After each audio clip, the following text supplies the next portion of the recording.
જય સ્વામિનારાયણ બધાને. ઘણા ટાઈમ પછી આજે આ એક રેસીપી મૂકું છું પાલક પનીરની, ડિવાઇન બાય ધીસ બાય પીનાના કિચનમાં.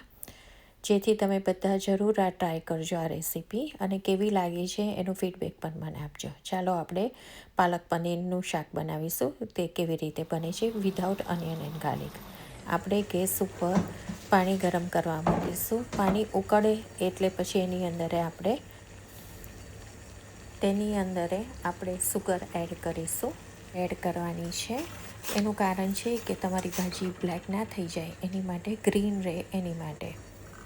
પછી આપણે એની અંદર પાલક ઉમેરીશું, સ્પિનિચ ઉમેરીશું એની અંદર. એને બ્લાન્ચ કરીશું પાણીની અંદર. બ્લાન્ચ તમારે 10થી 12 સેકન્ડ માટે જ કરવાની છે, એથી વધારે નથી કરવાની. 12 સેકન્ડ થાય એટલે તમારે કાઢી લેવાની એને, ન તો પછી વધારે બ્લેક થઈ જશે. 10થી 12 સેકન્ડ સુધી જ એને બ્લાન્ચ કરીને અને પછી ઠંડા પાણીમાં એને કાઢી લેવાની. બરફવાળું પાણી હોય કે આઈસ પાણી હોય કે એકદમ ઠંડુ પાણી હોય, એની અંદર તમારે પાલકને કાઢી લેવાની. હવે આપણે ઠંડા પાણીમાં પાલકને કાઢી લઈશું. 12 સેકન્ડ થઈ ગઈ છે એટલે બરફવાળા પાણીની અંદર પાલકને મૂકી દેવાની, એટલે જલ્દી એ ઠંડી થઈ જાય અને આપણો કલર છે જે મેન્ટેન રહે એની માટે. એવી રીતે બધી જ પાલકને તમારે બ્લાન્ચ કરી લેવાની.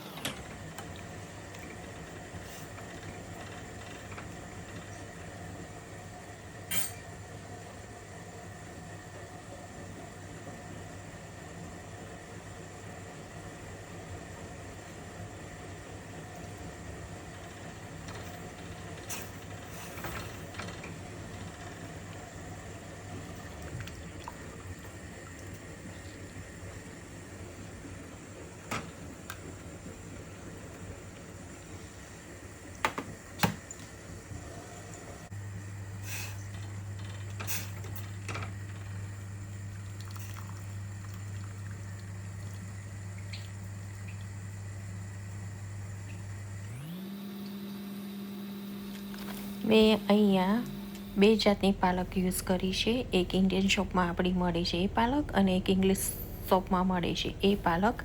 નાની નાની જે પાલકના પાંદડા આવે છે એ પણ મેં યુઝ કરી છે અંદર. એટલે 2 મિક્સ કરીને આપણે આ શાક બનાવીશું. હવે આપણી આ બધી પાલક બ્લાન્ચ થઈ ગઈ છે અને ઠંડા પાણીમાં આપણે રાખી છે.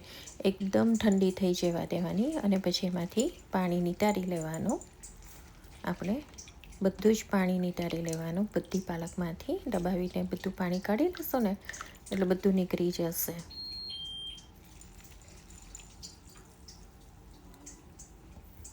અને પછી બાજુના કન્ટેનરમાં આપણે બધી પાલકને પાણી કાઢીને મૂકી દેવાની.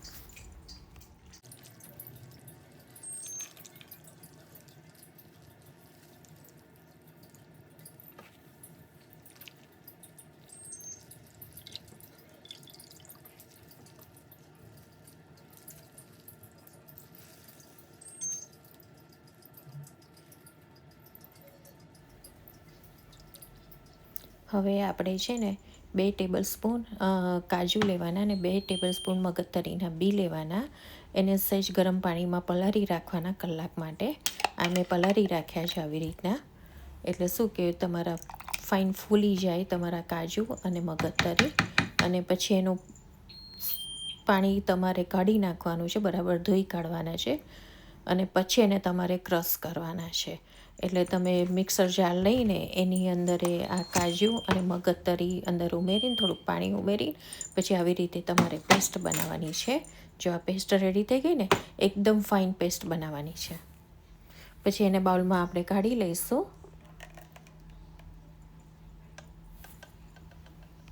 હવે આપણે આ જારની અંદર જ આપણે જે બ્લાન્ચ કરી હતી ને પાલક, એ પાલક એની અંદર એડ કરી એને પણ ફાઇન પેસ્ટ બનાવી લેવાની છે. પણ ટ્રાય કરજો કે તમે પાણી ના ઉમેરો, વિધાઉટ વોટર વગર એને ક્રશ કરો. જો પાણી ઉમેરશો ને તો બહુ પાતળું પાતળું થઈ જશે, અને જ્યારે શાક બનાવશો ને તો ભાજી છૂટી પડશે ને વોટર છૂટું પડશે. એટલે ટ્રાય કરજો. જો અમે પાણી નથી નાખ્યું, એના વગર જ મેં પેસ્ટ બનાવી છે. એટલે તમારી થીક પેસ્ટ થશે. હવે આપણે પનીર લઈશું 500 ગ્રામ જેટલું. ડિપેન્ડ તમે તમારા ઘરે કેટલું બનાવશો, પણ મેં તો 500થી 600 ગ્રામ જેટલું પનીર લીધું છે. અને એના નાના મોટી સાઇઝના, મીડિયમ સાઇઝના, સ્મોલ પીસ, તમને જે સાઇઝના ગમે એવા પીસ તમે કટ કરી શકો છો એના. મને થોડાક મોટા ગમે છે એટલે મેં થોડાક મોટા રાખ્યા છે પીસીસને.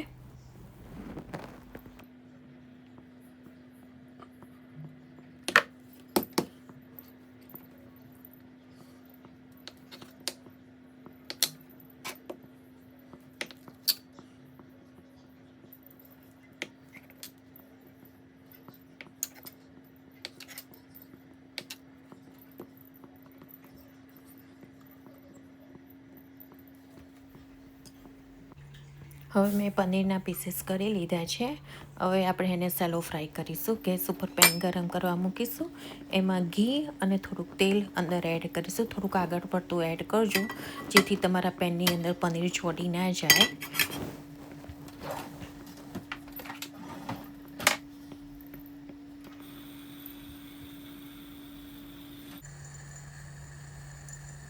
હવે આપણે એની અંદર પનીર એડ કરીશું. જે બધા પીસીસ કર્યા હતા ને પનીરના, એ બધા પનીર અંદર ગોઠવી દેવાના.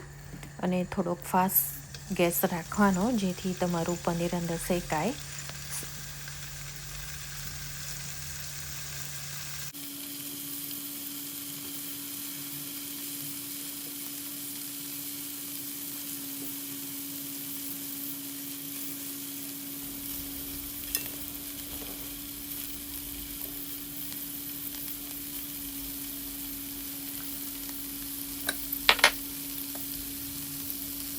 થોડુંક ઉપરથી ઘી પણ રેડી આપવાનું, જેથી એનો ટેસ્ટ પણ સારો આવે અને મેરિનેટ પણ સરખું ઘીની અંદર થાય.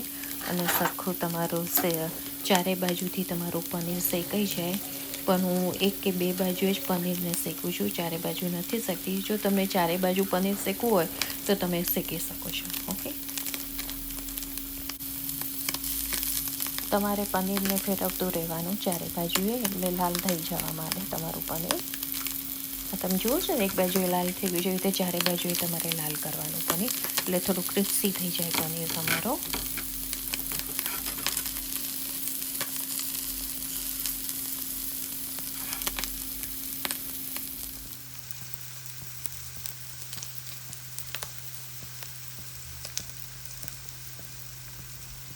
હવે એક નાનું મિક્સર જાર લઈશું. એની અંદર ફુદીનો 2 થી 3 ટેબલ સ્પૂન એડ કરીશું.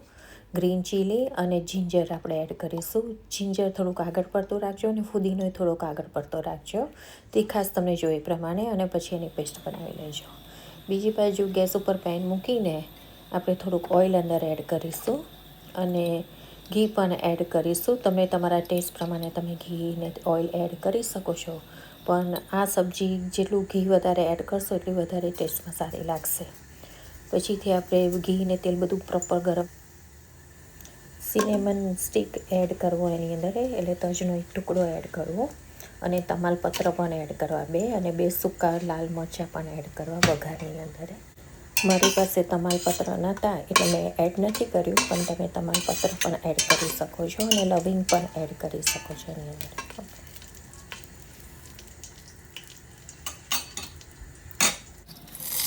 ઝીણા ઝીણા સમારેલા લીલા મરચાં અને આદું ઝીણું ઝીણું સમારેલું, એટલે જિંજરને એકદમ ઝીણા ઝીણા પીસીસ કરીને અંદર એડ કરવાના અને પ્રોપર સાંતળવાનું એને.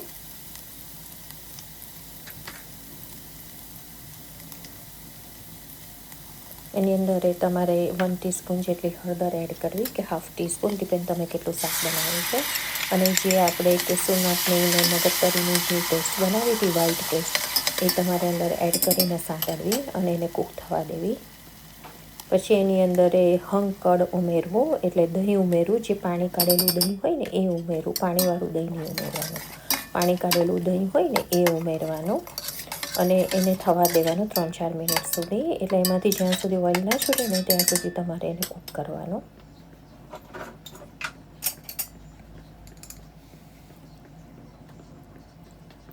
જીરું પાવડર એડ કરવો એની અંદર, ગરમ મસાલો એડ કરવો, સંચળ પાવડર એડ કરવો એની અંદર, બ્લેક સોલ્ટ, અને આપણું જે નોર્મલ સોલ્ટ હોય એ પણ એડ કરું તમારા ટેસ્ટ પ્રમાણે. તમારું જેટલું શાક હોય એ પ્રમાણે તમારે મસાલો અંદર એડ કરવાનો. મારું થોડુંક વધારે શાક છે આજે, જેમાંથી થોડીક મસાલાની ક્વોન્ટિટી વધારે છે એની અંદર, પણ તમે તમારા શાકની ક્વોન્ટિટી પ્રમાણે મસાલો એડ કરી શકો છો. બરાબર બધું મિક્સ કરી લો. જ્યાં સુધી એમાંથી ઓઇલ અને ઘી ના છૂટે ત્યાં સુધી આ ગ્રેવીને તમારે કૂક કરવાની. 3-4 મિનિટમાં થઈ જશે ત્યાં સુધીમાં તમારું ઘી અને તેલ એમાંથી જે હવે આપણું તેલ ને ઘી છૂટું થઈ ગયું છે, એટલે જે આપણે પનીરના જે પીસીસ હતા ને, જે આપણે સેલો ફ્રાય કર્યા હતા, એ તમારે પાણીમાંથી કાઢી લેવાના અને એની અંદર એડ કરી દેવાના અને બધું બરાબર મિક્સ કરી લેવાનું.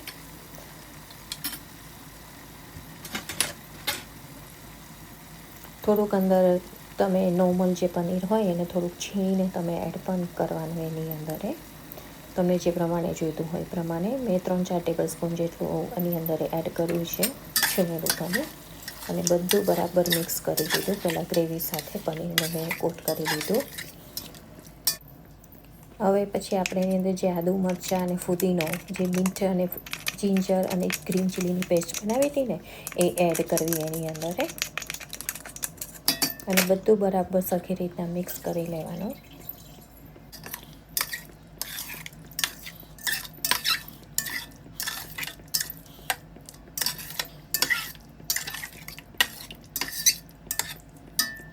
હવે આ બધું બરાબર મિક્સ થઈ ગયું છે. હવે આપણે ગેસ બંધ કરી દેવાનો અને ઢાંકીને આપણે રહેવા દેવાનું.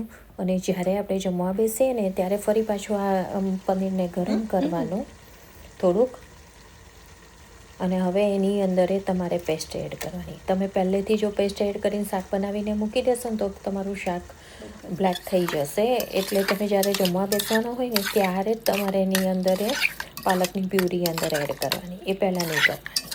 તો તમારું શાક એકદમ લીલું છમ શાક રહેશે, એકદમ ગ્રીન શાક રહેશે.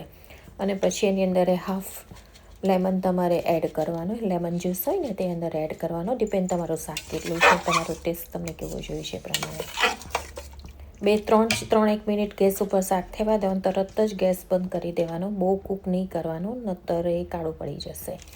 અને થોડુંક તમારે એની અંદર ડબલ ક્રીમ એડ કરવાનું અને બરાબર બધું મિક્સ કરી લેવાનું.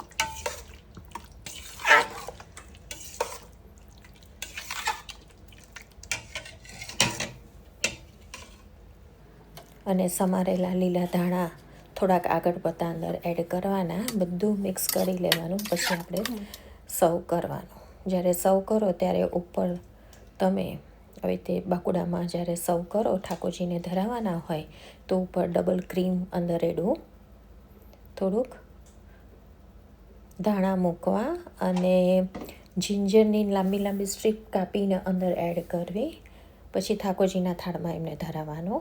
અને પરોઠા, રોટલી, પૂરી, નાન બધાની સાથે તમે સર્વ કરો છો આને. અને રાઈસ સાથે પણ આ સર્વ થાય છે. રાઈસ સાથે તો વધારે સારું લાગે છે આ ટેસ્ટમાં.